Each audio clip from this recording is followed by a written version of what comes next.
Assalamualaikum warahmatullahi wabarakatuh. Waalaikumsalam. Alhamdulillah, alhamdulillah, alhamdulillah, alhamdulillahirrahmanirrahim. Wabihi nasta'in ala umuri dunya waddin. Assalatu wassalamu ala nabiyyina Muhammad sallallahu alaihi wasallam. Asyhadu an la ilaha illallah wahdahu la syarikalah wa asyhadu anna Muhammadan abduhu wa rasuluh la nabiyya ba'dahu. Amma ba'du. Atas berkah rahmat Allah Subhanahu wa taala, kita bisa bertemu lagi Bapak-bapak dan Ibu di tempat yang mulia ini, surah kita, untuk mendengarkan kuliah subuh dari Abdullah Ustaz Sangkofar untuk melanjutkan kuliah subuhnya Ibnu Katsir. Nah, waktu sudah masuk jam 6, waktu dan tempat saya sediakan Sangkofar. Bismillahirrahmanirrahim. Assalamualaikum warahmatullahi wabarakatuh. Innal hamdalillah nahmaduhu wa nasta'inuhu wa nastaghfiruh wa natubu ilaihi wa na'udzu billahi min shururi anfusina wa min sayyiati a'malina. May yahdihillahu fala mudilla lahu wa may yudlil fala hadiya lahu. Asyhadu an la ilaha illallah wahdahu la syarika lahu wa asyhadu anna Muhammadan 'abduhu wa rasuluh. Ya ayyuhan nasu ittaqu rabbakum alladzi khalaqakum min nafsin wahidah وخلق منها زوجها وبث منهما رجالا كثيرا ونساء واتقوا الله الذي تساءلون به والأرحام إن الله كان عليكم رقيبا يا أيها الذين آمنوا اتقوا الله حق تقاته ولا تموتن إلا وأنتم مسلمون. Amma ba'du, Bapak Ibu sekalian, alhamdulillah pagi hari ini kita berkumpul kembali dalam rangka tafaqquh fiddin, mempelajari agama kita. Semoga Allah SWT memberikan kemudahan dan menambahkan ilmu dan hikmah kepada kita semua. Amin ya rabbal alamin.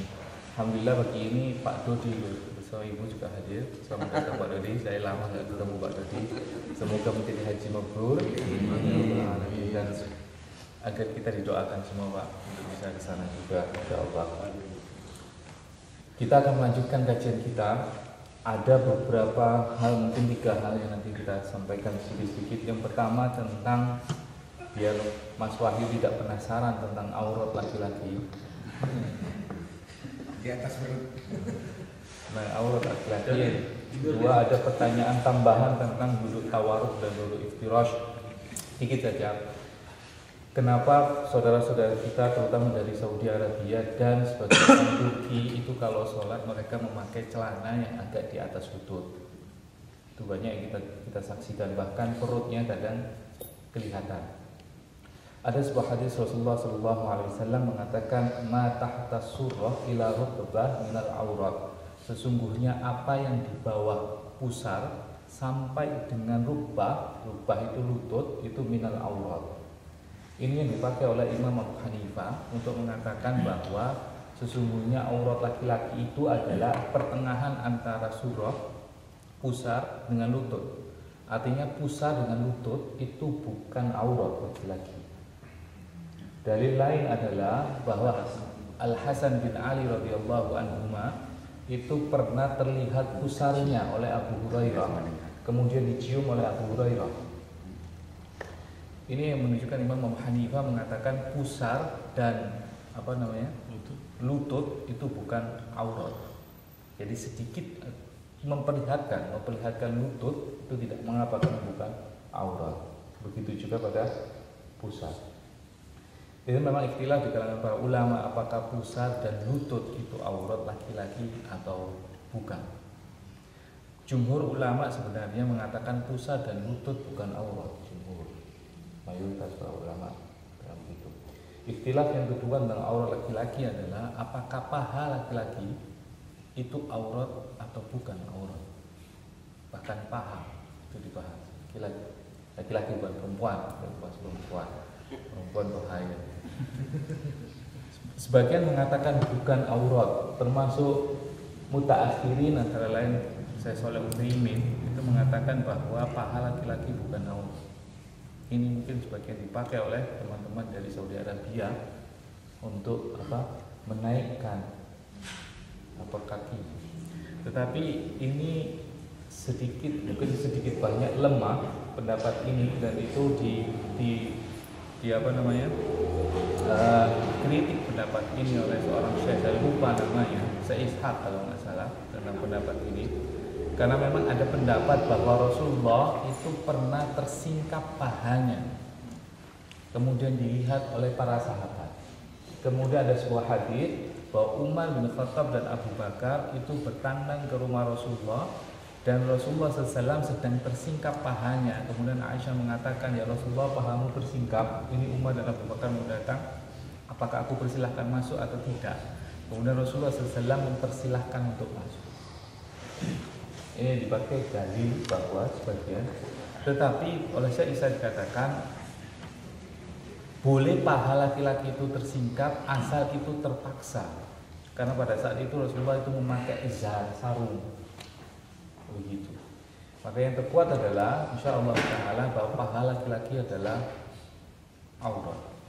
Paha laki-laki adalah aurat. Kemudian memang ada sebuah hadis yang mengatakan lutut itu adalah aurat. Ar-rukbah minal aurat. Tetapi hadis ini adalah hadis lemah. Hadisnya dhaif. Itu tentang saya seperti itu di Madinah dimarahi sama orang Kristen. Haram seperti itu tuh. Kaki wayu tuh nampak sama orang dimarahi karena haram. Tidak ada, insyaallah taala betis laki-laki itu bukan aurat. Bukan betis bukan aurat. Saya waktu itu belum ada ilmunya seperti itu cepat-cepat. Yang kedua adalah pertanyaan tambahan kemarin adalah tentang duduk tawarruk dan iftirash, bagaimana untuk orang yang masbuk. Yaitu misalnya imamnya rakaat terakhir dan duduk tawarruk, kemudian kita datang, kemudian kita harus ikut imam kan? Ikut imam. Nah, kita duduk tawarruk atau duduk iftirash. Sebagian ulama termasuk Utsaimin dan Al-Albani itu berpendapat adalah yang memudahkan dia untuk berdiri kembali. Jadi kalau imamnya tawarruk, kita baru datang, maka kita duduknya adalah iftirash, karena memudahkan kita untuk kemudian berdiri. Yang kedua, memang itu bukan bagi yang masbuk, itu bukan tahiyat terakhir, karena duduk tawarruk adalah duduk tahiyat terakhir. Itu tambahan tentang pertanyaan tentang kemarin. Itu masih. Kita akan lanjutkan tafsir kita. Kita akan melanjutkan tafsir kita ke surat An-Nazi'at. Kalau kemarin kita membahas tentang amma yatasaalun. Surat An-Nazi'at ini cukup panjang tapi pendek-pendek, dan dia termasuk surat-surat Makkiyah. Dia termasuk surat-surat Makkiyah, dan sepengetahuan saya tidak ada asbabun nuzul dari riwayatnya hadis yang sahih tentang asbabun nuzul An-Nazi'at. Beberapa ulama menamakan An-Nazi'at ini beberapa nama. Dia mempunyai beberapa nama. Pertama ada An-Nazi'at, yang kedua Wan-Nazi'at. Diambil dari ayat pertama dari surat itu. Kemudian ada yang menamakan surat At-Tamah, yaitu diambil dari sekitar 5 atau 6 terakhir, ayat terakhir, yaitu tentang Tamahul Kubra, yaitu bencana yang sangat besar, yaitu hari kiamat. Kita baca Bismillahirrahmanirrahim. Wan nazi'ati gharqa, wan nasyitati nashta, was-sabihati sabha, fas-sabiqati sabqa, fal mudabbirati amra. 5 ayat pertama dari surah An-Nazi'at sebenarnya menjelaskan sesuatu yang tidak kita ketahui. Menjelaskan sesuatu yang kita ketahui. Kita tahu misalnya dalam bahasa An-Nazi'ati gharqa, nazi'at itu adalah pencabut. Karena itu orang Arab mengatakan kalau orang meninggal kemudian dia namanya naza. Naza itu mau dicabut nyawanya. Naza. Kalau nazid itu orang yang mencabut. Nazi'at berarti ada pencabut yang berjumlah banyak. Jadi pencabut nazi'at. Gharqa atau gharqa itu dalam bahasa Arab, kalau orang tenggelam namanya gharik. Gharik itu tenggelam. Jadi ini maksudnya adalah yang mencabut dengan dari kedalaman. Beberapa ulama mengatakan dia mencabut dengan sangat keras sehingga seakan-akan dia masuk ke dalam yang dicabut itu. Tetapi jumhur para ahli tafsir berbeda-beda penafsiran para ulama tentang apa itu nazi'ati gharqa wan nasyitati nashta fasabihati sabha fasabiqati sabqa falmudabbirati amra. Tetapi jumhur para ulama mengatakan pada 5 ayat pertama surah An-Nazi'at ini Allah SWT berfirman bersumpah dengan makhluknya, yaitu para malaikat dan tugas-tugasnya para malaikat. Maka yang disebut mencabut dengan gharqa, mencabut dengan keras, itu adalah malaikat pencabut nyawa yang kita sebut dengan malakul maut, yang kita kenal di Indonesia dan sangat terkenal namanya adalah malaikat Israel. Walaupun penamaan itu adalah penamaan Israiliyat, tidak ada sebuah riwayat yang sahih dari Rasulullah SAW bahwa malaikat pencabut nyawa namanya Israel. Yang ada adalah malaikat maut. Malaikat maut itu yang disebutkan dalam Al-Quran, disebutkan dalam hadis. Maka nama Israel ada nama Israiliyat. Walaupun itu terkenal, Indonesia itu namanya Israel. Termasuk nama Raqib dan Atid. Walaupun itu diikhtilafkan di para ulama, karena Raqib dan Atid itu bukan nama, tetapi Raqib dan Atid itu adalah sifat. Raqib itu yang mengawasi, Atid itu yang bersegera untuk menulis. Maka diperbolehkan oleh para ulama sebagian dalam penafsiran, dalam kitab tafsir, bolehkan menamakan malaikat dengan Raqib dan Atid, karena itu adalah sifat dari dari malaikat itu, sifat tugasnya malaikat itu. Nah, wan nazi'ati gharqa wan nasyitati nashta, yang mencabut dengan keras, wan nasyitat itu maknanya agak susah dalam terjemahannya. Kalau di sini terjemahkan apa Mas? Yang mencabut dengan lembut. Nasyid itu bukan nasyid lagu. Nasyid itu adalah, ini kalau Pak Quraisy Shihab itu menjelaskannya adalah orang yang mencabut, dalam bahasa Arab, orang yang mencabut, menimba air dari sumur. Menimba air dari sumur, ketika airnya penuh maka dicabut, ditimbanya. Kalau mencabut ada airnya, maka dia mencabutnya dengan halus karena takut airnya jatuh. Itu nasyid. Orang yang mencabut timba dari sumur itu nasyid. Tetapi dalam terjemahannya banyak nasyid. Kalau kita lihat dari kamus, nasyid itu adalah yang tangkas atau cepat, ringkas, cepat dan tangkas. Walhasil penafsiran para ulama adalah ini berkaitan dengan pencabutan, cara pencabutan malaikat terhadap nyawa manusia. Ada manusia yang dicabut dengan keras, sehingga seakan-akan malaikat itu mencabut dari dalam. Karena itu ada beberapa riwayat dari yang diriwayatkan oleh Imam Ahmad dari Bara' bin Azib tentang bagaimana malaikat mencabut nyawa seseorang. Kalau malaikat itu mencabut nyawa orang yang kufur, orang yang ingkar pada Allah, yang musyrik, maka ketika malaikat maut ini datang itu banyak. Karena itu disebutkan di sini adalah jamak, pencabut jamak. Malaikat maut tidak satu. Malaikat maut itu kalau mencabut nyawa, diriwayatkan hadis itu, malaikat itu akan datang madda basaruhu, sepanjang pandangan mata. Saking banyaknya malaikat yang datang ketika nyawa seseorang itu akan dicabut. Menunggu malaikatul maut, pemimpinnya satu yang mencabutnya. Ketika malaikat maut datang, kemudian dia mengatakan, kalau ya ayah Tuhan, nafsul khabithah, irji'i ila sukhtillahi wa ghadabihi. Kalau kufur, maka malaikat maut mengatakan, wahai ya ayah Tuhan nafsul khabithah, wahai jiwa yang jelek, irji'i ila sukhtillahi wa ghadabi, kembalilah kamu kepada kemarahan dan murka Allah.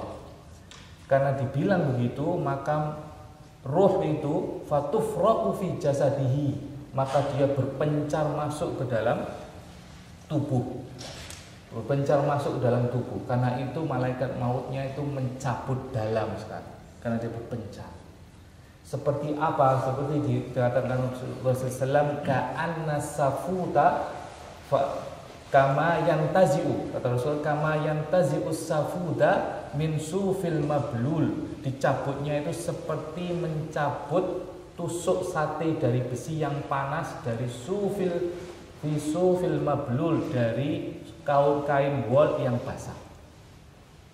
Itu cara mencabut besi yang tusuk sate. Safud itu adalah tusuk sate yang banyak kayak garpu itu. Kayak garpu itu panas, kemudian dicabut dari sufil mablul, dari wolnya dari wol yang basah. Karena itu ini mencabutnya dengan dalam tadi. Tetapi wanasyitati nashta itu mencabut, kalau diterjemahkan mencabut dengan halus. Mencabut dengan halus seperti adalah arwahnya kaum muslimin itu dicabut, kata Rasulullah, ketika malaikat maut datang mengatakan ya ayuhat nafsul mutmainnah irji'i ila rabbiki radiyatan mardiyah. Maka ketika disampaikan seperti itu, maka nyawa itu dengan rela untuk keluar, dicabutnya dengan halus. Fatakhruju tasil kama tasilul qatrah min fisiqa, kata Rasulullah. Maka keluarlah roh itu seperti keluarnya air dari gentong, dari apa? Fatakhruju tasil dari apa? Kendi. Ya, dari kendi mengalir dengan mudah. Tetapi kata Rasulullah, inna mauta lasakaratul maut, sesungguhnya maut itu mengandung kesakitan. Rasulullah Sallallahu Alaihi Wasallam saja itu ketika dicabut nyawanya itu merasakan kesakitan itu Rasulullah Sallallahu Alaihi Wasallam. Banyak lagi sebuah hadis diriwayatkan kalau ruh kaum kafir itu dicabut, itu dia seakan-akan ditampar oleh malaikat itu, ditampar, dipukul, istilah saudara. Sehingga itu apa? Karena itu pada penghujung hidup kita, pada penghujung hidup kita itu penentuan apakah kita baik atau jelek, baik atau jelek. Maka saat maut itu adalah saat yang sangat besar dalam kehidupan manusia. Karena pada saat itu dia merasakan sakit yang luar biasa. Yang kedua adalah pada saat itu syaitan itu melakukan usaha tipu daya terakhir. Sehingga ketika orang dalam keadaan sakaratul maut, maka syaitan datang dengan segala usahanya untuk menyesatkan manusia. Karena itu hanya orang-orang yang Allah SWT karuniai tertentu yang bisa mengucapkan la ilaha illallah. Itu salah satu hikmah atau salah satu rahasia kenapa Rasulullah mengatakan barang siapa yang mengucapkan la ilaha illallah pada akhir hidupnya dakhala jannah. Kenapa? Karena pada saat itu adalah masa kritis, sehingga orang-orang yang tidak mempersiapkan diri, kata para ulama, tidak mungkin bisa mengucapkan la ilaha illallah. Karena pada dia saat sakit, pada dia saat takut, pada saat itu syaitan datang kepadanya, dia masih mengingat Allah SWT. Berarti selama hidupnya dia yang diingat adalah Allah SWT. Itu rahasia kenapa Rasulullah SAW mengatakan barang siapa yang mengucapkan la ilaha illallah pada akhirnya itu adalah dia masuk surga. Karena akhir itu adalah ujian terbesar manusia, itu adalah akhir pada saat ketemu. Sehingga orang yang tidak terbiasa dengan kalimat-kalimat thayyibah, tidak terbiasa membersihkan dirinya, maka dia akan mudah sekali untuk ikut syaitan atau mudah sekali dia mengeluh dengan sakitnya itu sehingga tidak bisa mengucapkan la ilaha illallah. Itu cerminan masa hidup, kata para ulama. Cerminan masa hidup. Allah. Kita mohon kepada Allah SWT kita diberikan akhir husnul khatimah. Wasabihati sabha, ini malaikat lagi. Ini diterjemah sabihat itu sebenarnya sama dengan berenang. Orang berenang itu namanya sabih. Karena itu kata sabbahalillah, maha suci Allah. Sebenarnya sabah itu adalah yang menjauh. Tapi ini penafsirannya sabihat di sabha adalah para malaikat yang hilir mudik, naik turun. Karena itu mungkin diterjemahkan di situ adalah yang demi yang turun dengan cepat. Yaitu para malaikat yang naik dan turun dari langit, dari langit dan bumi. Fasabiqati sabqah, dan yang mendahului dengan karena itu ada musabaqah, itu saling mendahului lomba. Artinya para malaikat itu Ditafsirkan oleh Imam Ibnu Katsir, para malaikat itu mendahului dalam kebaikan dan mendahului dalam keimanan dan tasdik pembenaran terhadap kebenaran Allah SWT.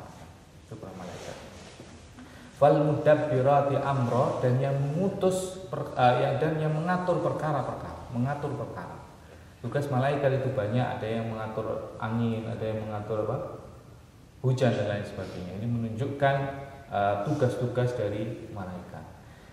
Allah SWT bersumpah dengan malaikatnya. Ini kata Syekh Sa'di, ada ibro, ada hikmah, bahwa manusia itu disuruh mencontoh para malaikat. Karena itu kalau kita lihat ada dua syarat amalan diterima yang kita kenal, yaitu yang pertama adalah ikhlas, yang kedua adalah ittiba' Rasulullah SAW. Tetapi ada dua syarat kesempurnaan amal. Para malaikat itu bersegera dalam kebaikan. Memang malaikat adalah makhluk mulia yang tidak diberikan oleh Allah Taala nafsu, sehingga dia mulia. Karena itu dalam Al-Quran disebut la ya'suna ma amarallahu wa yaf'aluna ma yu'marun. Malaikat tidak pernah ingkar terhadap perintah Allah dan selalu menjalankan apa-apa yang diperintahkan oleh Allah SWT, sehingga dia mulia. Itulah para malaikat. Ada dua syarat kesempurnaan amal, kata para ulama. Yang pertama adalah musara'ah, bersegera. Seperti para malaikat bersegera dalam kebaikan. Yang kedua adalah al-akhdhu bil quwwah. Malaikat itu digambarkan sosok yang sangat kuat ketika melaksanakan perintah-perintah Allah, karena menciptakan Allah dengan bentuk yang kuat-kuat mereka. Sehingga melaksanakan perbuatan baik itu yang pertama bersegera, yang kedua kalau bersegera itu masih ada semangatnya. Yang kedua adalah al-akhdhu bil quwwah, yaitu pada saat kita memilih waktu-waktu yang kita kuat. Al-akhdhu bil quwwah itu syarat kesempurnaan dari amal. Itu nasihat dari saya. Setelah itu Allah SWT setelah menyebutkan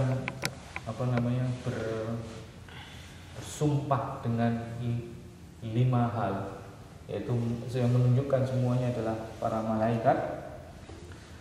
Allah SWT, kenapa ini? Kenapa Allah kemudian menyebutkan tentang masa yang kritis, yaitu masa yaumul akhir lagi, yaitu yauma tarjufur rajifah. Seakan-akan Allah SWT berfirman, demi yang mencabut dengan keras, demi yang mencabut dengan lemah lembut, demi para malaikat-malaikat yang mengatur urusan, sungguh akan terjadi, sungguh benar-benar akan terjadi yauma hari tarjufur rajifah, guncangan yang sangat besar. Rajfun itu dalam bahasa Arab itu bisa macam-macam artinya. Paling tidak ada 2 hal tentang rajfah. Rajfah itu adalah guncangan, satu guncangan. Yang kedua adalah suara yang sangat keras, sama dengan nanti disebutkan az-zajr. Zajr itu adalah hardikan, suara yang menghardik. Yauma tarjufur rajifah, hari di mana guncangan itu mengguncang dengan keras. Tatsba'u har-radifah, yang kemudian diikuti dengan yang mengikuti. Tatsba'u har-radifah, diikuti oleh radifah. Radifah itu setelahnya, yang mengikuti maksudnya. Sahabat Ibnu Abbas itu menafsirkan ini adalah nafakhatani, yaitu ditiupnya sangkakala, dua tiupan. Yauma tarjufur rajifah, yaitu guncangan itu terjadi, yaitu hancurnya seluruh alam semesta ketika malaikat Israfil diperintah oleh Allah SWT untuk meniup sangkakala yang pertama. Hancur mati semua. Tatsba'u har-radifah, kemudian diikuti oleh tiupan yang kedua yang mengikutinya, yaitu kapan itu? Yaitu ketika dibangkitkan semuanya dari kubur, sehingga kita nanti seperti tawon, cepat sekali bangkit di dalam kubur itu. Qulubun yauma idzi wajifah, hati-hati pada hari itu wajibah. Maksudnya hati-hati pada waktu itu takut. Hati-hati pada waktu itu, takut karena besarnya peristiwa. Absaruha khasyi'ah. Pandangan-pandangan pada hari itu khasyi'ah, tunduk, hina, patuh. Ini menunjukkan sifat dari manusia ketika dibangkitkan. Takut, tunduk, melihat ketidakpastian yang luar biasa. Sehingga dikatakan pada waktu itu kita dibangkitkan, manusia itu yatamanna ziyadatan mithqala dzarra fi hasanat. Pada saat itu kita itu berharap sekali bahwa kita itu bisa menambah amalan kita itu meskipun sebesar biji sawi. Enggak banyak-banyak harapannya. Yatamanna ziyadatan mithqala dzarra fi hasanat. Kita itu berharap bahwa hasanat kita itu bertambah meskipun sebesar biji atom. Dan kita berharap kejelekan kita itu berkurang meskipun sebesar biji atom. Itu yang kita harapkan nanti pada saat biji atom. Bayangkan. Kemudian diceritakan bagaimana setelah itu ayat ke-10, yaquluna, mereka berkata, a inna lamarduduna fil hafirah. Apakah sesungguhnya kami nanti itu lamardudun, akan dikembalikan fil hafirah, di dalam hafirah, permulaan kami. Yaitu perkataan orang kafir Quraisy ketika mengejek tentang hari kebangkitan. Ini perkataan ini sebenarnya perkataan ejekan, perkataan yang apa benar, perkataan untuk tidak mempercayai, mengingkari adanya hari kebangkitan. Apakah benar kalau kami itu nanti akan akan dikembalikan seperti awal dulu kami? Maksudnya adalah nanti kami kan mati. Ayat selanjutnya mengatakan aidza kunna idzaman nakhirah. Bukankah pada hari itu kami itu sudah hanya tulang belulang yang nakhirah, tulang belulang yang lapuk? Apakah kami akan kembali maksudnya kembali seperti dulu, yaitu hidup lagi. Kami sudah jadi tulang belulang yang lapuk. Kemudian mereka mengejek lagi. Qalu, mereka berkata, tilka, kalau begitu yang demikian ini. Idzan, kalau begitu karratun khasirah, adalah karrah, pengembalian yang khasirah, pengembalian yang merugikan. Kalau begitu, kalau kami dikembalikan lagi seperti hidup lagi, rugi dong kami. Begitu maksud mereka. Itu ejekan. Kalau kami kembali hidup lagi, rugi kami.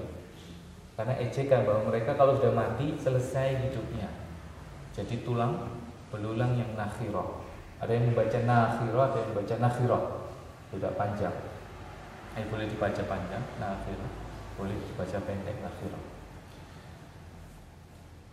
Fa'innama, karena Allah mengatakan, mengingatkan, fa'innama, sesungguhnya yang demikian itu, kata Allah, hiya, pengembalian kamu kembali itu zajratun wahidah, itu hanya tiupan atau bentakan satu kali saja, wahidah. Itu menunjukkan mudahnya Allah SWT mengembalikan kita dari mati menuju hidup. Kalau cuma sekali teriakan, maka apa yang terjadi kamu? Fa'idhahum bisahirah, maka mereka itu sahirah. Sahirah diterjemahkan di sini bahasa Inggris ini. Yang nomor berapa sahirah atau 14. Fa'idhahum nomor 18. 14. Di permukaan bumi, maka dengan serta merta kembali. Fa'idhahum bisahirah. Sahir, saya ingat bahasa. Sahir itu kalau orang Arab itu kalau ada manten itu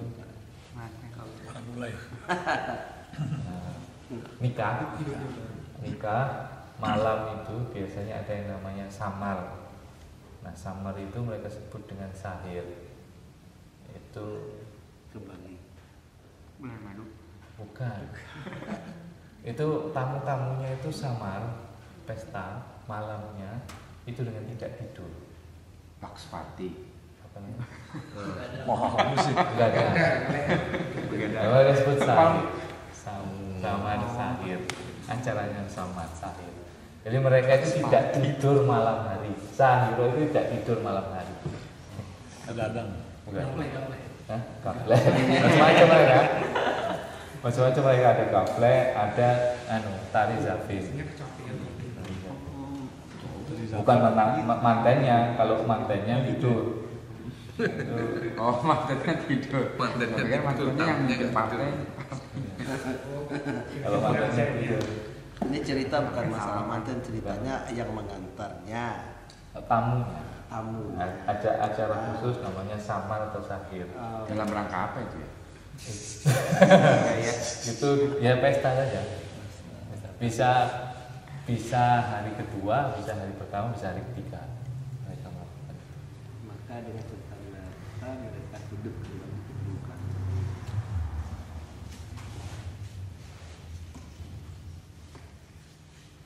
Ya sahir nanti ada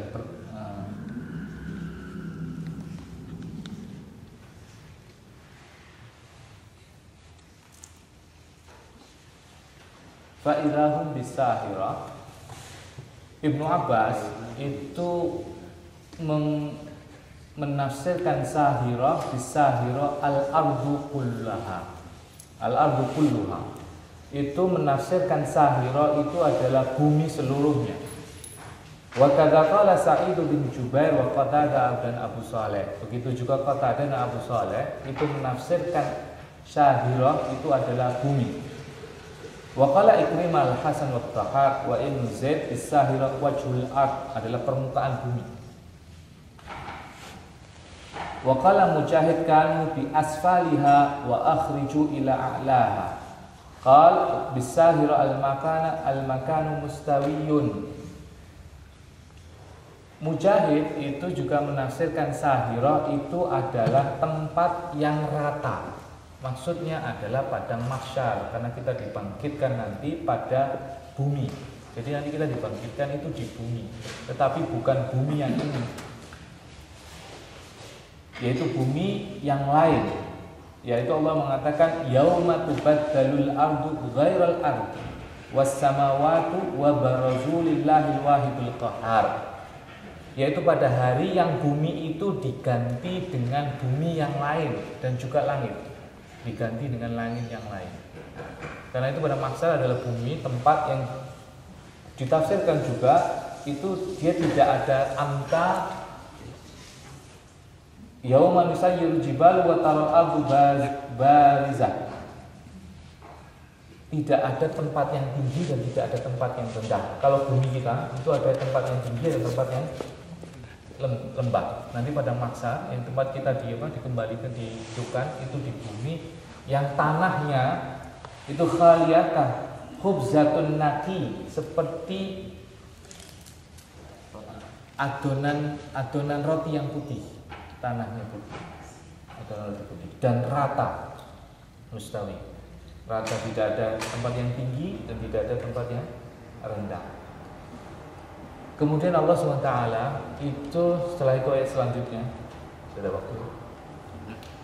Kemudian Allah SWT menyebutkan tentang Nabi Musa dan Fir'aun di surat ini, yaitu idnadahu rabbuhu bil wadil muqaddasi tuwa idhab ila fir'auna innahu tagha faqul hal laka ila an tazakka wa ahdiyaka ila rabbika fatakhsha fa'arahu al-ayatal kubra fakadzdzaba wa 'asa thumma adbara yas'a fa hasyara fanada faqala ana rabbukumul a'la. Allah Ta'ala setelah bersumpah dengan malaikatnya kemudian menyebutkan tentang hari kiamat yang diingkari oleh para kaum Quraisy. Pengingkaran mereka itu membuat mereka menyakiti Rasulullah SAW. Salah satu cara Allah SWT menguatkan hati Rasulullah adalah dengan qasas, dengan cerita-cerita para nabi sebelum Rasulullah SAW. Karena itu di ayat selanjutnya Rasulullah Allah Taala menyebutkan kisah tentang Nabi Musa, bagaimana deritanya Nabi Musa alaihissalam ketika menghadapi Fir'aun. Kekafiran kaum Quraisy yang mengatakan tidak ada kebangkitan itu bukan lebih kecil, ya mungkin derajatnya itu sama atau mungkin lebih rendah dari Fir'aun. Fir'aun ini adalah makhluk yang mengaku sebagai Tuhan. Ana rabbukumul a'la di sini. Aku adalah Tuhan kamu yang maha tinggi. Iblis saja, laknatullah alaih, iblis saja itu tidak pernah mengatakan dirinya Tuhan. Ketika diusir dari surga, maka dia mengatakan khalaqtani min nar wa khalaqtahu min tin. Kamu menciptakan Adam dari tanah dan menciptakan aku dari nar, maka aku lebih tinggi. Maka iblis adalah sombong. Tetapi Fir'aun ini mengaku sebagai Tuhan. Maka cara Allah SWT untuk yuthabbitu laka fu'adak, untuk meneguhkan, menguatkan hati kamu adalah dengan menceritakan kisah-kisah para nabi terdahulu sebagai contoh bagi Nabi Muhammad SAW. Satu contohnya adalah kisah Nabi Musa. Ibnadahu rabbuhu bil wadil muqaddasi tuwa, ketika Tuhannya itu memanggil dia di sebuah lembah yang disucikan yang bernama lembah Tua. Namanya lembah Tua, bukan orang tua, sama tua. Mari tua bahasa Arab ya. Oh enggak itu namanya. Ketika Tuhannya memanggil dia di lembah yang tua, karena itu Nabi Musa adalah nabi yang mulia ulul azmi dan digelari dengan Kalimullah, yang Allah SWT itu berkata-kata dengan Musa sendiri. Para nabi memiliki julukan. Musa adalah Kalimullah, kalau Ibrahim adalah Khalilullah. Khalilullah itu lebih tinggi dari Habib. Habib itu orang yang dicintai, tetapi Khalil itu lebih tinggi. Maka nabi yang paling dicintai adalah Nabi Ibrahim, digelar Khalilullah. Tetapi Nabi Muhammad SAW memiliki dua gelar sekaligus, yaitu Nabi Muhammad SAW Kalimullah karena Rasulullah SAW pernah bercakap-cakap dengan Allah Ta'ala pada saat Isra Mi'raj. Maka dia adalah Kalimullah, dan dia adalah Khalilullah, dicintai.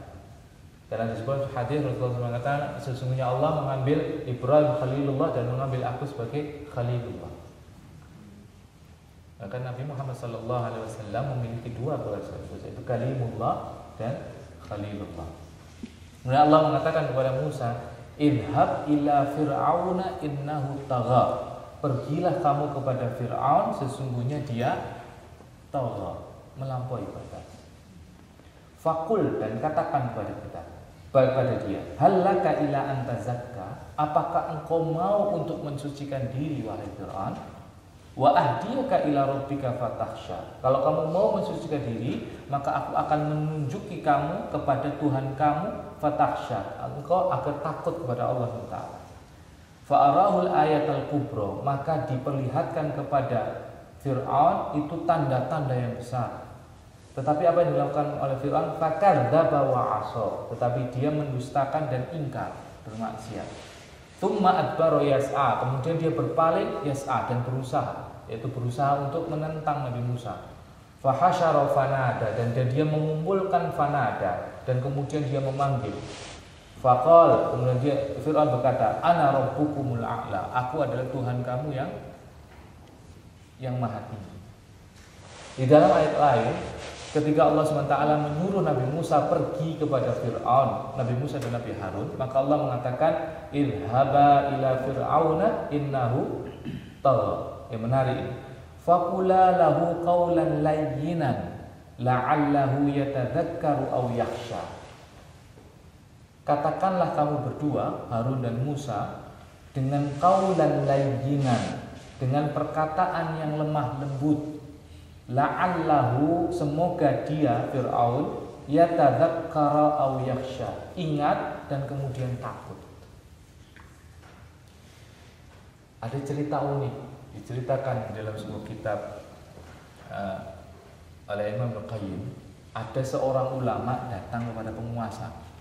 Kemudian ulama ini mengatakan, wahai penguasa, aku akan menasihati kamu dengan keras. Aku datang kepada kamu untuk menasihati kamu dengan keras. Kemudian raja ini mengatakan, wahai ulama, sesungguhnya kamu tidak sebaik Nabi Musa, dan aku tidak sejelek Fir'aun. Fir'aun saja, karena dalam ayat ini mengandung pelajaran yang besar. Ada dua pelajaran yang saya saksi. Yang pertama adalah Apakah Allah SWT tidak tahu bahwa bahwa Fir'aun itu akan menolak dakwah Nabi Musa? Tahu. Oh, dia yang menciptakan, dia yang menentukan. Tahu. Tetapi kenapa Allah SWT itu tetap menyuruh Nabi Musa dan Nabi Harun untuk datang mendakwai Fir'aun? Ini menunjukkan bahwa sejelek apapun orangnya, bagaimanapun orangnya, maka tidak boleh seseorang berputus asa untuk menasihati. Itu hikmah pertama. Semua berhak untuk mendapatkan hidayah dari Allah SWT dengan berbagai macam cara. Ini untuk Mas Hamid, Mas Wahyu, Kang Mil. Jangan pernah berputus asa. Kalau suruhnya sepi setahun, 2 tahun, 3 tahun. Karena semua orang berhak untuk mendapatkan hidayah. Yang kedua adalah ini sejelek-jeleknya orang dia berhak. Yang kedua adalah mendakwai sesuatu itu dengan layin. Sejelek-jeleknya Fir'aun, itu dia disuruh oleh Allah, Nabi Musa disuruh kepada Allah untuk berdakwah dengan lemah lembut. Wa qula qaulan layyinan. Dan berkatalah kepada mereka, kamu berkatalah berdua kepada Fir'aun itu dengan perkataan yang layyinan, dengan perkataan yang lemah lembut. Maka tidak boleh, makanya itu dalam cerita itu dikatakan raja itu mengatakan, aku tidak sejelek Fir'aun dan kamu tidak sebaik Musa. Kenapa kamu mau menasihati aku dengan keras? Ini juga koreksi, mengkritisi sebagian orang yang wah ini dakwahnya harus keras. Kalau nggak dikerasi nggak anu.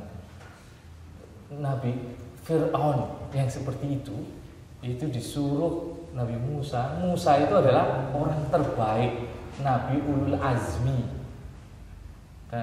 Lebih baik mana kita dengan Nabi Musa alaihissalam? Lebih baik Musa. Tapi Nabi Musa kalau berdakwah layinan. Sejelek mana orang yang kita dakwai dengan Fir'aun. Fir'aun itu orang yang paling keras. Bahkan nanti di akhirat kita itu akan dipanggil berdasarkan pemimpin, dan kita itu akan dipimpin oleh orang atau sesuatu yang kita sembah. Dan Fir'aun itu nanti di padang mahsyar itu akan berdiri di depan, berjalan di depan. Hebat. Berjalan di depan. Kenapa? Karena Fir'aun itu dituhankan oleh umatnya. Dia berjalan di depan, menggiring umatnya. Karena masing-masing itu akan digiring oleh yang disembah. Jadi kalau kita menyembah anjing misalnya, anjing itu di depan kita. Kemudian anjing itu akan menggiring kita masuk ke dalam neraka. Sama dengan Fir'aun. Fir'aun itu nanti tempatnya di depan. Istimewa.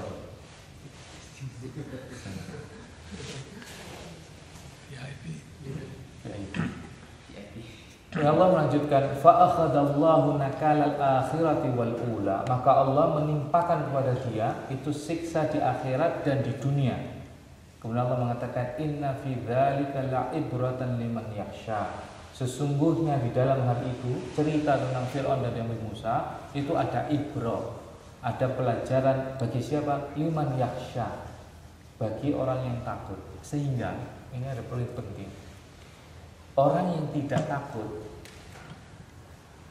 kepada Allah SWT itu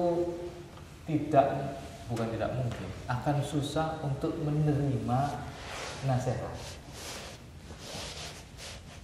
Karena itu kalau menasihati atau mendakwai orang yang tidak percaya pada Islam, tidak percaya pada Allah Ta'ala, itu kalau kita nasihati dengan Al-Quran dan tidak percaya dia, maka tidak akan memiliki efek yang besar, kecuali Allah Subhanahu wa Ta'ala memberikan hidayah. Karena itu hidayah ada dua, hidayah itu ilmu yang bisa kita pelajari, yang kita sampaikan, dan hidayah itu taufik yang itu datang dari Allah Subhanahu wa Ta'ala. Sehingga jangan kita merasa bahwa setiap yang kita sampaikan, misalnya Bang Mil menyampaikan sebagai persediaan CV, maka semuanya akan ikut, tidak mungkin. Nah, setelah itu Allah SWT menyebutkan hal-hal yang besar.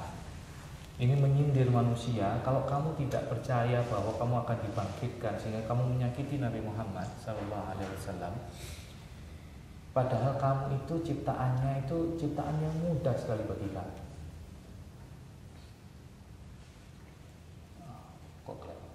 Ciptaan kamu itu ciptaan yang sangat mudah. Kenapa? A'antum asyaddu khalqan amis sama bana. Apakah kamu itu mengira bahwa ciptaan kamu itu lebih kuat, lebih susah dari langit yang kami bangun? Rafa'a samkaha fasawwaha, yang kami tinggikan bangunannya kemudian kami sempurnakan langit itu. Wa aghtasha lailaha wa akhraja duhaha, dan kami gelapkan malamnya dan kami keluarkan siangnya, duhanya. Wal arda ba'da dzalika dahaha, yang bumi setelah itu kami hamparkan. Akhraja minha ma'aha wa mar'aha, maka kami keluarkan darinya mata airnya dan tumbuh-tumbuhannya, padang rumputnya.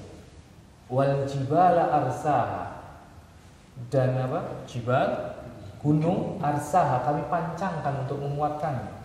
Mata allakum wa li'an'amikum, yang semuanya itu untuk apa? Untuk kamu nikmati dan untuk dinikmati oleh hewan-hewan kamu, ternak-ternak kamu. Ini sebenarnya Allah mengatakan, kalau kamu ingkar pada hari kamu dibangkitkan, apakah kamu mengira bahwa ciptaan kamu itu lebih hebat, lebih susah daripada langit? Pada langit itu lebih hebat dari penciptaan manusia. Lebih hebat dari penciptaan manusia. Tinggi, luas, disebutkan oleh Imam Katsir, tidak terperihkan, kata beliau, bahasanya tidak terperihkan besarnya dan tingginya langit itu.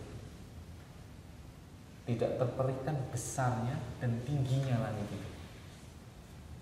Dan kemudian dihiasi dengan bintang-bintang kawakib, beliau ini, yang tidak terperihkan jumlahnya.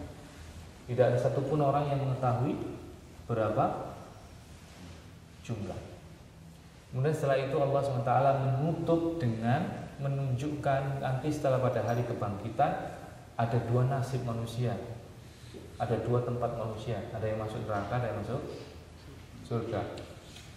Fa idza ja'atit tamatul kubra, yaitu apabila datang tamah itu adalah bencana kubra yang besar, yaitu hari kiamat. Yauma yatadzakkarul insanu ma sa'a, maka pada hari itu manusia akan ingat apa-apa yang telah dilakukannya. Wa burizatil jahimu liman yara, dan dinampakkan jahim, dinampakkan neraka itu bagi yang melihat. Maka nasib manusia ada dua. Fa amma man tagha wa athal hayatad dunya, maka adapun siapa yang melampaui batas, wa athal hayatad dunya, dan dia melebihkan kehidupan dunia, fa innal jahima hiyal ma'wa, maka neraka jahim adalah tempatnya. Neraka jahim adalah tempatnya. Maka ada dua sifat penghuni neraka, yaitu yang pertama adalah melampaui batas, yang kedua adalah melebihkan kehidupan dunia, lebih mementingkan kehidupan dunia dan melupakan akhirat. Fa innal jahima hiyal ma'wa, maka tempatnya adalah neraka jahim. Maka disebut Imam Ibnu Katsir lagi ini, minumannya adalah hamim, tapi bukan hamim ini. Kalau hamim ini nadi, teman setia. Hamim. Kalau hamim maka maknanya dua. Hamim itu bisa apa? Bisa minuman yang panas. Bisa nadi, teman yang setia. Kalau Mas Hamim ini teman setia, walaupun kadang-kadang panas. Pendidik juga.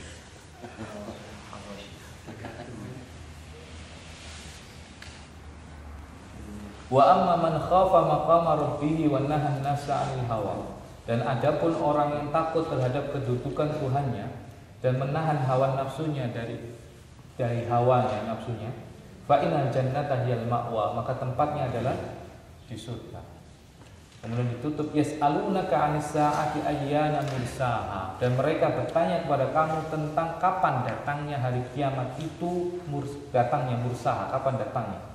Fima anta min dzikraha, yang kamu itu menyebutkannya atau kamu itu mengingatkannya. Ila rabbika muntahaha, kepada Tuhanmu lah kesudahan akhirnya. Innama anta mundhiru may yakhshaha, sesungguhnya engkau hanya pemberi peringatan bagi siapa yang takut. Ka'annahum yauma yarawnaha lam yalbathu illa 'ashiyatan aw duhaha, sepertinya mereka pada hari itu melihat bahwa mereka itu hidup atau mereka itu mati hanya sebentar saja. Illa 'ashiyatan, seperti di sore saja atau di 'ashiyatan aw duha, di sore saja atau di pagi hari saja. Ini berkaitan dengan Rasulullah SAW itu pernah ditanya tentang kapan hari kiamat itu terjadi. Ini ibrah bagi kita agar tidak banyak bertanya kapan kiamat itu terjadi, karena Nabi Muhammad SAW saja itu tidak tahu kapan kiamat itu terjadi. Yas'alunaka 'anis sa'ati ayyana mursaha, mereka bertanya kepada kamu kapan datangnya hari kiamat itu, yang kamu itu menyebutkan atau kamu itu memperingatkan. Maka disebut oleh Allah SWT ila rabbika muntaha, kamu tahunya itu bahwa kepada Tuhanmu akhirnya semuanya kembali kepada Tuhan. Kamu itu hanya pemberi peringatan bagi orang yang takut, sehingga kamu tidak ketahui, karena ilmunya ada di indahu ilmus sa'ah, ilmunya ada di Allah SWT. Ketika Rasul ditanya kepada orang Arab, ya Rasulullah, mata sa'ah, kapan itu hari kiamat? Maka Rasul malah bertanya, apa yang telah kamu persiapkan untuk menghadapinya? Maka pertanyaan yang relevan dalam hadis itu adalah bukan kapan kiamat itu terjadi, tetapi adalah apa yang kita persiapkan kalau kiamat itu sudah terjadi. Sehingga tidak benar bahwa kiamat akan terjadi tanggal Desember, tanggal 21/12/2012. Ada di YouTube itu menarik itu, ada analisa, bukan berdasarkan Maya, kebudayaan Maya, tapi berdasarkan Borobudur. Berdasarkan Borobudur, dia menganalisa bangunan Borobudur, kemudian menggunakan angka matematik, panjang sekali angka matematiknya. Itu dia menyimpulkan bahwa kiamat itu akan terjadi tanggal 21 bulan 12 2012. Modelnya fit nggak? Hah? Modelnya fit nggak? Gak tahu. Gak diuji statistik itu. Wallahu a'lam bishawab. Itu yang bisa disampaikan. Wabillahi taufiq wal hidayah. Wassalamualaikum warahmatullahi wabarakatuh. Waalaikumsalam warahmatullahi wabarakatuh. Terima kasih Cak Tofa. Sesi berikutnya adalah tanya jawab. Mungkin silakan ibu duluan untuk bertanya.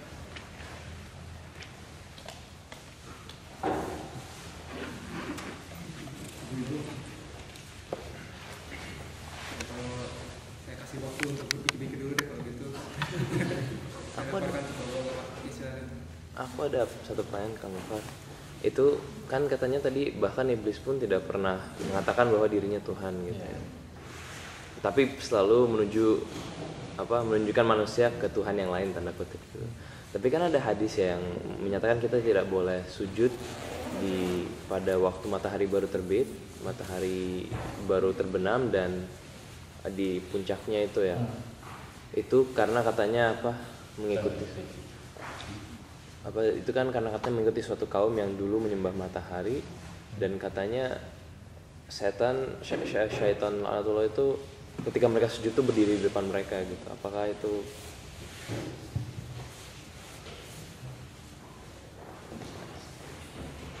tentang hadis itu tidak boleh untuk sholat pada waktu-waktu terlarang, termasuk pada saat matahari terbit atau matahari terbenam? Itu memang ada hadis yang menyatakan seperti itu. Tetapi tidak ada hubungannya bahwa insyaallah ta'ala tidak ada hubungannya dengan bahwa iblis itu tidak pernah mengaku dirinya Tuhan. Kenapa iblis tidak pernah mengaku dirinya Tuhan? Karena dia pernah Ketemu. di surga. Oh, jelas itu. Dia pernah bercakap-cakap dengan Allah. Bercakap dengan Allah. Ya dia tahu. Dia bahwa Tuhan itu Allah SWT. Tetapi dia menyesatkan manusia agar mempertuhankan selain Allah SWT. Karena dia ingin mencari teman sebanyak-banyaknya. Dan kalau orang sudah tidak menyembah Allah SWT, maka itu jaminan dia akan menjadi teman dia. Ya kan? Itu jaminan dia menjadi teman. Sehingga iblis itu, setan itu kalau menggoda manusia itu bertingkat-tingkat. Kalau yang paling tinggi adalah agar manusia itu syirik kepada Allah SWT. Itu yang paling ultimate goal gitu ya. Karena itu jaminan. Bahwa jaminan kalau orang itu syirik kepada Allah Ta'ala tidak diampuni. Kalau dia mati, dia diampuni. Kalau dosa-dosa besar lainnya, kita mati, ada kemungkinan masuk Allah SWT untuk mengampuni kita. Kalau syirik tidak diampuni. The ultimate goal bagi dia. Itu jaminan, kartu jaminan bagi iblis. Itu jadi teman dia. Dengan kalau dia tidak bisa, maka dia turun. Nah, tidak apa-apa lah, walaupun tidak ada jaminan, tapi masih ada kemungkinan besar dia akan jadi teman saya, yaitu bid'ah. Kalau itu tidak bisa lagi, maka turun jadi dosa-dosa besar. Kalau enggak lagi, turun lagi jadi dosa-dosa kecil. Tingkatan-tingkatan itu sampai kepada suatu yang makruh tapi melalaikan. Bahkan sampai dengan mubah tapi melalaikan. Kenapa? Karena itu bertingkat dia. Enggak mungkin dia langsung ultimate. Kalau udah ultimate itu ditinggal sama dia. Ada sebuah riwayat itu kalau sudah ultimate dia bisa menyesatkan itu, ditinggal sama dia. Dia cari yang lain. Kalau udah ultimate ini udah kufur dia. Udah syirik. Udah syirik. Wah, nanti kalau udah mau lagi datang lagi dia muncul. Ya ngapain digoda udah syirik. Udah garantit gitu, garantit gitu. Allah. Saya mau bertanya sedikit. Di surat An-Nazi'at tadi kan ada dipegal di sini topik-topiknya. Yang kedua, yang pertama itu kan mengenai penegasan hari berbangkit ya. Lalu yang kedua topik itu adalah kisah Musa alaihissalam dan Fir'aun sebagai penghibur bagi Nabi Muhammad. Pada topik ini diceritakan bahwa apakah Nabi Muhammad sudah tahu kisah Nabi Musa, dan lalu Nabi Musa itu diperintahkan oleh Allah untuk berbicara kepada Fir'aun. Di sini ini kelihatannya ayatnya terpotong, tapi saya nggak tahu apakah memang ada di surat yang lain yang menceritakan mengenai mukjizat Nabi Musa. Katanya di sini nggak nyambung sedikit gitu ya. Katakanlah yang 18, dan katakanlah kepada Fir'aun, adakah keinginan bagimu untuk membersihkan diri? Yang ke-19, dan kamu akan kupimpin ke jalan Tuhanmu agar supaya kamu takut kepadanya. Oke. Lalu Musa memperlihatkan kepadanya mukjizat yang besar. Enggak dibilang di sini mukjizatnya. Sementara yang cerita-cerita Nabi Musa itu kan yang kita dengar tuh mukjizatnya dia bisa merubah tongkat jadi ular segala macam. Apakah ada di surat yang lain? Iya. Ya. Ada banyak di surat yang lain, misalnya di surat An-Naml, surat An-Nahl, surat Al-Qasas, surat Al-Hud.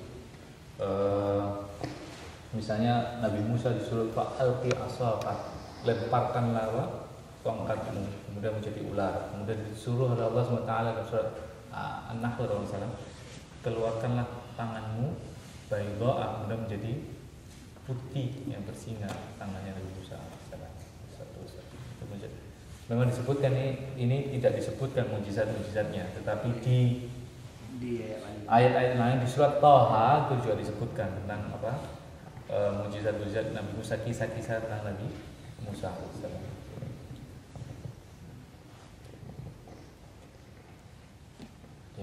Ustaz, masalah kolan lainnya tadi kalau sudah ngeyel itu kan, kalau ada yang ngeyel itu kan apa nih? Seperti mana ketika Rasulullah SAW ini apa namanya memecahkan masalah perairan, datang ke Rasulullah bagi tahu kalau Abu Bakar bagi tahu ke Umar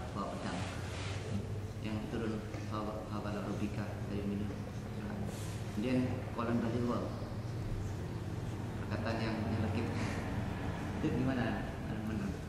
Betul, memang begini Pak. Ud'u ila sabili rabbika bil hikmati wal mau'izatil hasanah wajadilhum billati hiya ahsan. Maka ada tingkat-tingkatannya. Tetapi dasar daripada dakwah Rasulullah sallallahu alaihi wasallam adalah qaulan layyinan wa rifqan, perkataan yang lemah lembut dan kasih sayang. Itu dasar. Ud'u ila sabili rabbika bil hikmah. Nah, hikmah itu adalah dasar.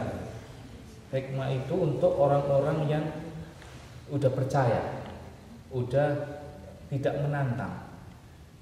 Dia percaya, udah percaya, maka dengan hikmah, dengan kebaikan, dengan hikmah itu dengan lemah lembut, maka diberikan dakwah-dakwah yang halus, dakwah-dakwah yang sangat halus. Sesama muslim misalnya kalau menegur orang misalnya dengan halus, itu hikmah.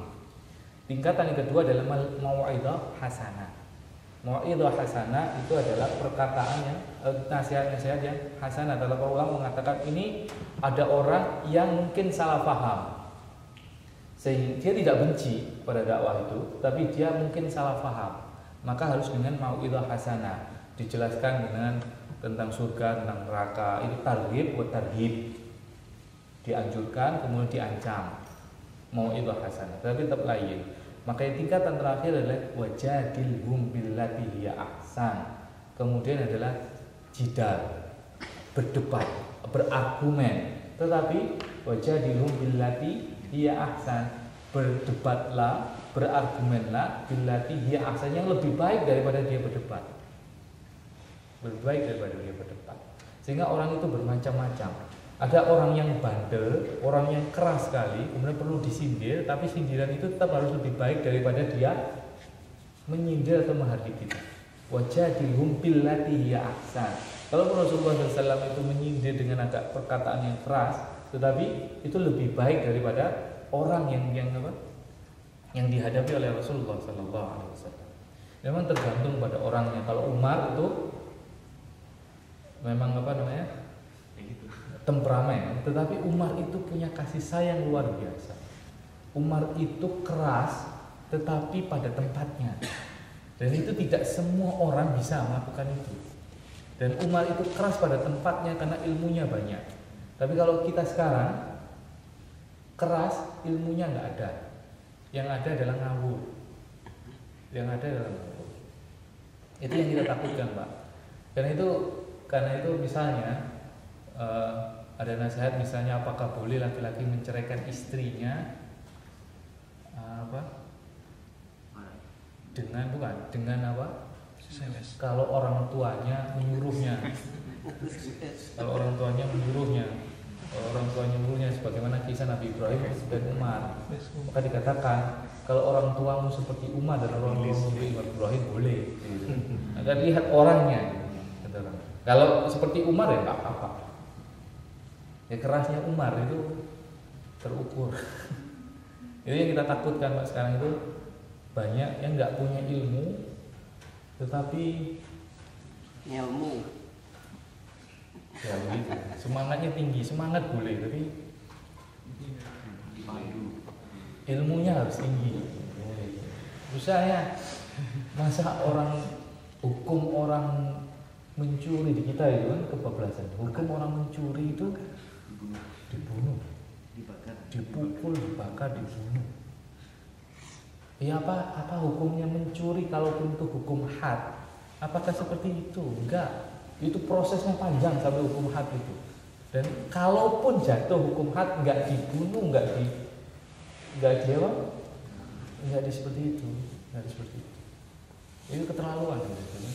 Itu kan enggak punya ilmu. Apakah hukumnya orang lain, misalnya orang bukan muslim menjual minuman keras, apakah hukumnya itu rumahnya dibakar atau dihancurkan? Apakah kalau meminum minuman keras, muslim ya, minum minuman keras, apakah hukumnya adalah rumahnya dibakar atau warungnya dihancurkan? Tidak ada. Itu termasuk salah satu perbuatan zalim. Itu salah satu perbuatan zalim. Itu yang kita khawatirkan. Itu yang kita khawatirkan. Banyak lah, ya, dikit-dikit ngebom lebih parah. Apakah hukumnya baik itu dengan alasan jihad ngebom? Apalagi yang meninggal adalah kaum muslimin. Orang yang meninggal kaum muslimin. Semangat boleh, ini juga lebih harusnya begitu. Wallah. Terakhir nih ya, dakwah yang paling efektif kepada koruptor. Itu gimana caranya? Nggak usah, biarin aja. Kirim aja proposal pembangunan masjid.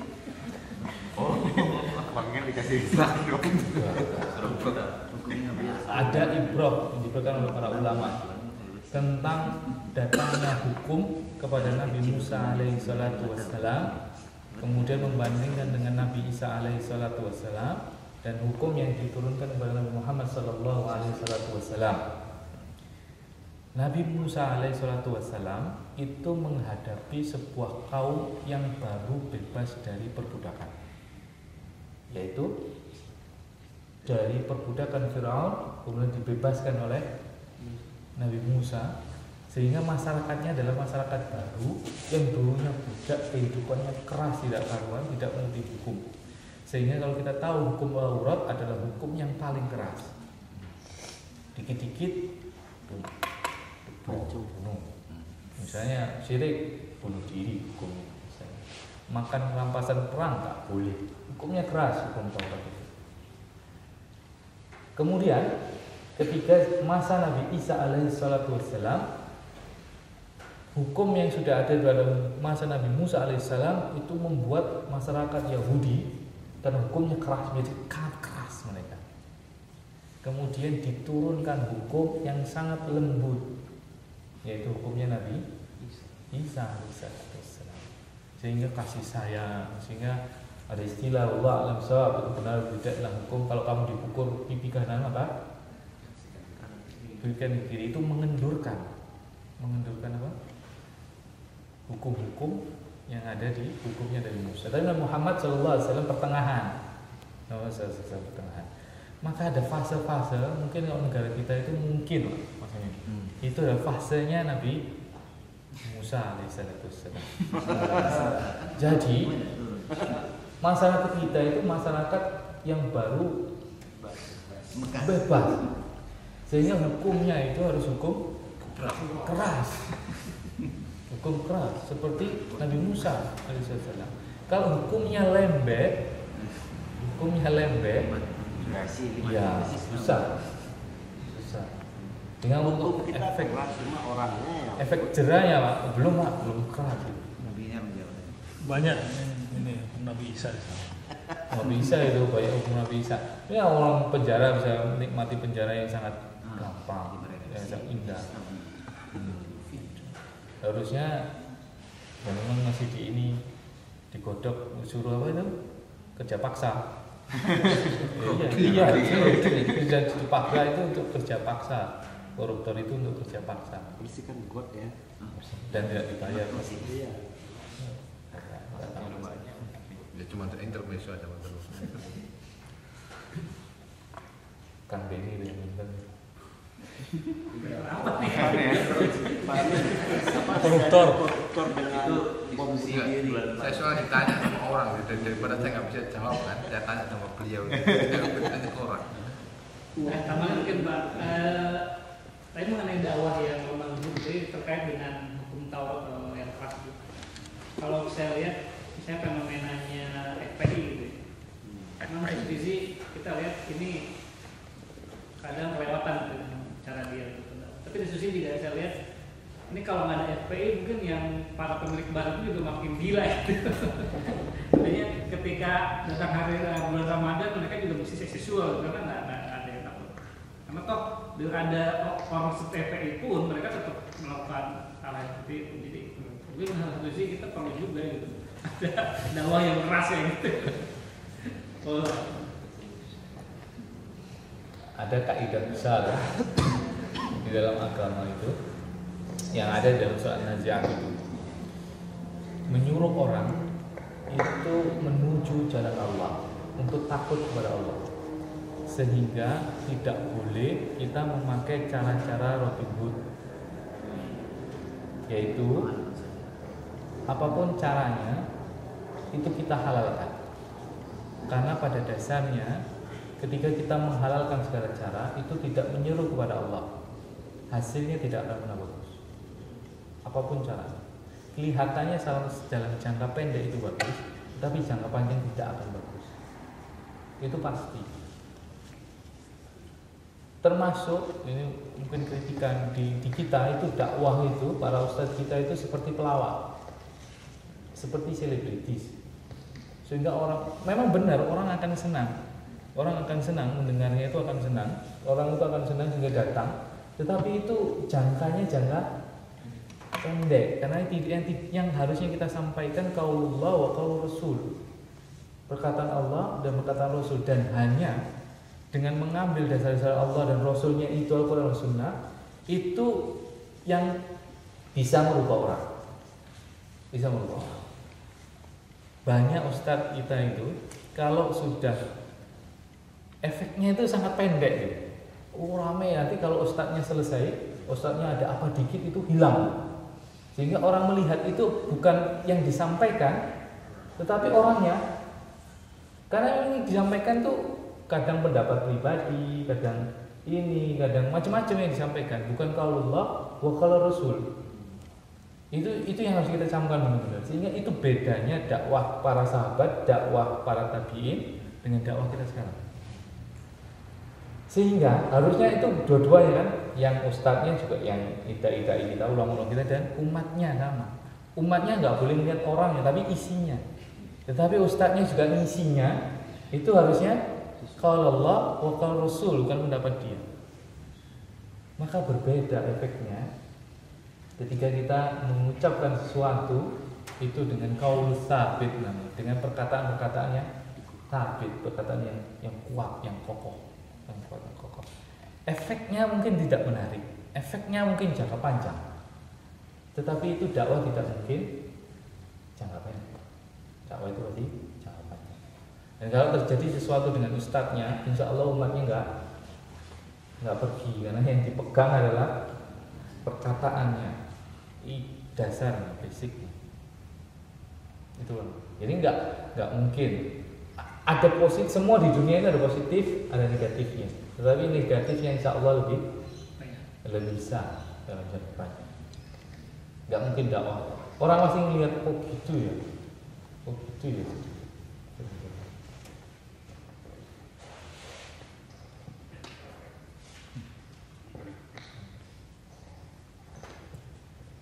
Santai aja. Karena rumus berapa? 20-80 itu selalu berlaku. 20-20-60. 20-20-60 atau 10-10-80. 20-80. 25-25-50. Jadilah ambil Kerja yang 20 menghasilkan 80. Ya, ada yang gitu, ada yang orang baik itu tidak butuh banyak, butuh sekitar 10 atau 20%. Selalu di dalam suatu masyarakat itu ada katakan 10% yang baik sekali, 10% yang jelek. Yang 80% itu tergantung mana yang kuat.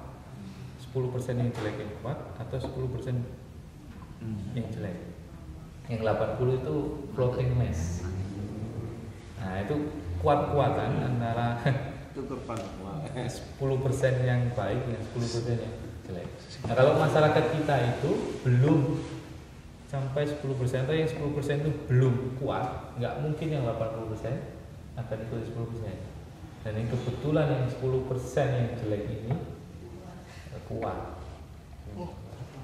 Si partai politik juga itu ya. Itu Bahasa floating mass itu, aduh. psikologis itu. mungkin nggak sampai 10%, mereka mungkin 5%. Tapi kuat sekali. Bisa aja. Warnanya biru ya. Persib kali itu. Ada yang tersinggung. Ada yang tersinggung. Pernah Persib lah. menang kalah Persib. terima kasih Ustaz Gufar dan juga terima kasih buat Bapak Ibu yang hadir, juga untuk yang telah menghilangkan maksa pagi juga terima kasih buat Bapak Ibu. Mari kita tutup kuliah subuh ini.